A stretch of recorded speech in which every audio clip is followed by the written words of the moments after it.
So placing these two poems side by side, Divine Image and a Human Abstract, Divine Image from Songs of Innocence, Human Abstract from Songs of Experience, it's very important to place these two side by side, and I'll show you why while I'm speaking. Not going to spend too much time on Divine Image, but what we see repeated throughout this poem are four divine attributes: mercy, peace, pity, peace and love. Okay, and these are kind of like cardinal virtues, and note here that he links these virtues to God: mercy, pity, peace and love. And what he does is, if you read the poem, he says mercy has a human heart, pity human race, human face, sorry, love is the human form divine, and peace the human dress. So he anthropomorphizes these attributes within the human form, and what he's saying is really that if we live by these, we kind of entertain, live by these virtues, then what we're doing is we're doing the best to aspire to divinity.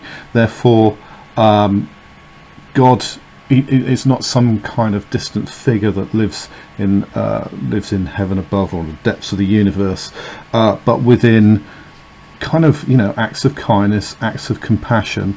They link us all together, and it links us to this kind of like divine image, the kind of Christian virtues. And down here when he talks about all must love the human form in heathen, Turk or Jew, I think perhaps what he's suggesting is that that all people, no matter what their beliefs, no matter what their traditions, we all have this part to play in the manifestation of kind of divinity, and in everyday life. And actually, if we can all have these virtues, these cardinal virtues, then that's what we need for a world of kind of happiness, fairness, a good world. However, and this is a lot more interesting, if we turn to the human abstract. Now, abstract is an interesting term. We can see within Divine Image that he talks about God's image, or us humans in God's image. Here he's talking about the humans, and he's talking about an abstract. Now, an abstract is kind of a summary of a book, an article, a speech. So this could be it could be a summary of his ideas. However, an abstract is something that exists as an idea. It's not physical, it's not concrete. So again, linking to that idea that these are Blake's thoughts, but actually that what he's about to propose to us is not something concrete. It's something that exists within all of us. Now, this is a really dark poem. I love this poem. It's very dark, and I think it's something that everyone should read this. There are two poems that everyone should read of Blake, and that's London and the Human Abstract, because he says, pity would be no more if we did not make somebody poor, and mercy would not be if we were all happy as we. If we had all of these attributes from the Divine Image, it's kind of, in a sense, we wouldn't need to have them. If we lived by mercy, if we lived with pity, if we treated each other with peace, then we would have no need for pity. But we have need for pity, because what society does is society allows poverty, and it's that kind of like engendering of poverty that makes us need to have that pity. That's not to say we have any control over it, but there are certain elements within society that that kind of force poverty upon people. And I think this is really focusing on what society was like in Blake's day. So that whole idea of exploitation by factory owners and the like, or that exploitation that we looked at in Holy Thursday. People are poor, it allows us to pity them, therefore making us feel better. He goes on to say mutual fear brings peace, and that's really a very direct criticism of the governmental, the royalist powers that existed at the time, that kind of purport to us, tell us that we live in fear, and we preach peace. Well, we shouldn't need to preach peace. Peace should just be a state that we all live in. And he says, cruelty knits a snare and spreads his bait with care. So this whole idea that cruelty itself, again, is kind of anthropomorphized. It's something that it lays a trap to people. Now he goes on to, let's just put that up to there. Okay, he goes on to talk about, he sits down with holy fears and waters the grounds with tears, then humility takes its root, and underneath its foot soon spreads a dismal shade of mystery over his head. What we have here is this tree. Cruelty is a kind of like a conniving and knowing person, and plants spreads his bait with care. He sits down with holy fears and waters the ground with tears. So what he does is he lays this kind of trap. He grows this tree. Now it says there, humility takes its fruit. I think humility is used ironically. What Blake is suggesting here is he's linking, when he talks about the holy, he's linking this idea perhaps to that, again, that idea of that uncaring church that sheds its crocodile tears, okay, sheds its fears, tells us to live in fear, but actually what it does is it grows, metaphorically grows this tree. Okay, and what this tree does is it flourishes on fear. Humility is its root, but mystery is its foliage. Okay, so its root is that kind of sense of modesty, but the foliage, there is this unnatural growth, and what this tree represents, what it shows, what it metaphorically tells us, is there is a dismal shade of mystery over its head. So the kind of humility preached by the church grows something that suppresses us. It keeps us in mystery. It prevents us from finding the truth, because it tells us their truths. I think it's really interesting that he uses the image of the caterpillar and a fly to feed upon the mystery.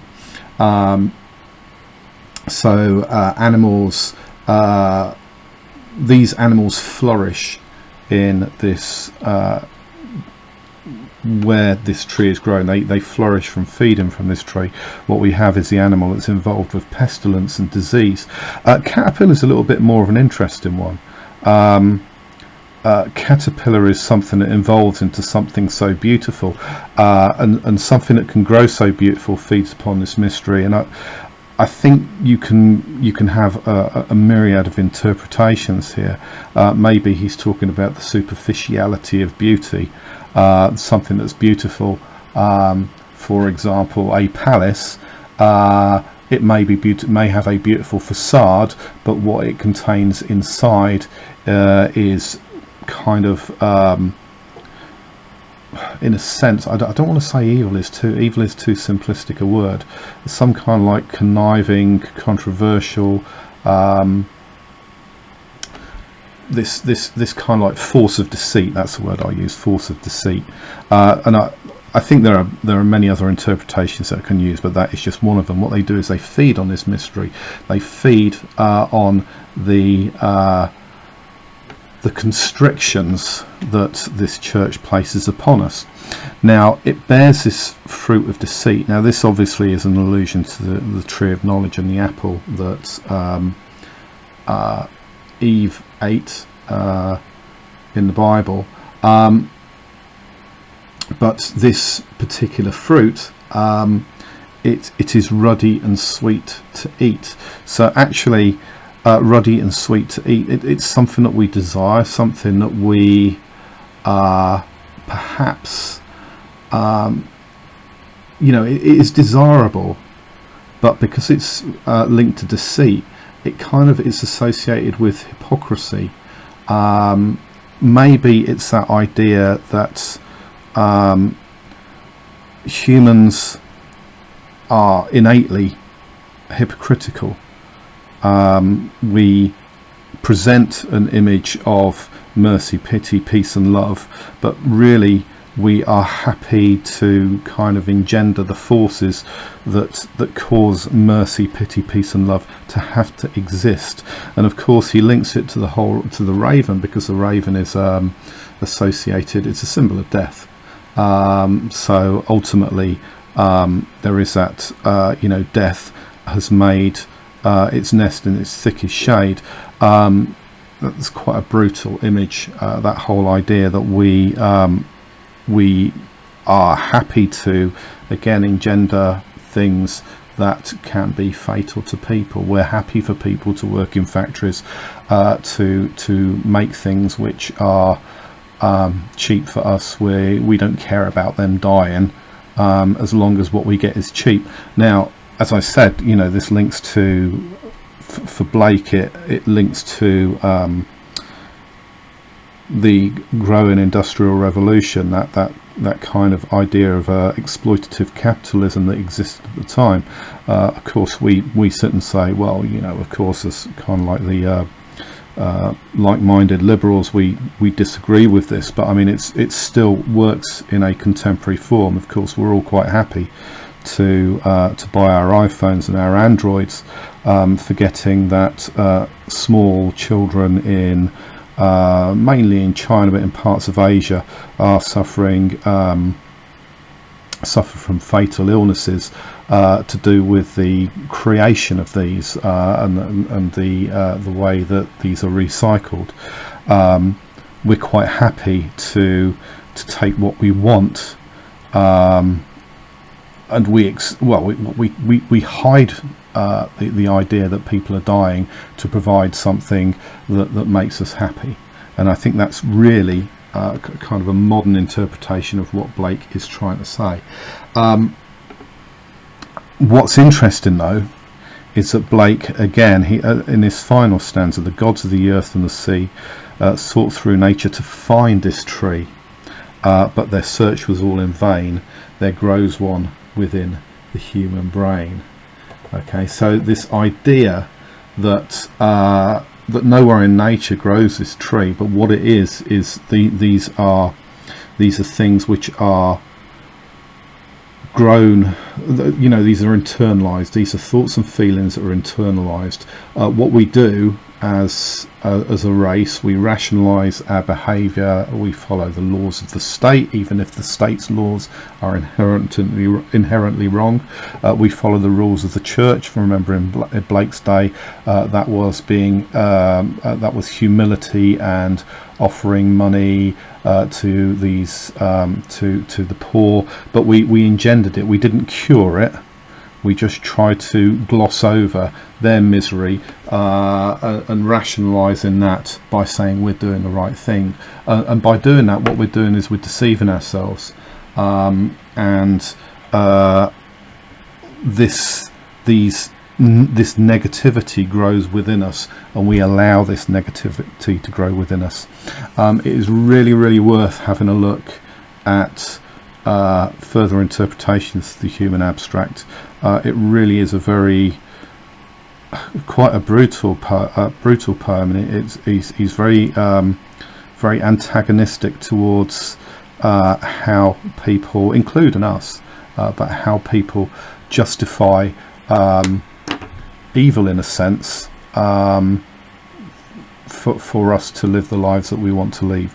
However, it's necessary to place these two side by side.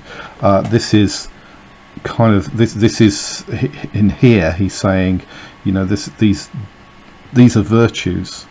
However, here he's saying we don't need these virtues. If we had these virtues, we would not need they wouldn't actually need to exist in the first place. So again, that kind of like sense of that contrary state presented between the two poems.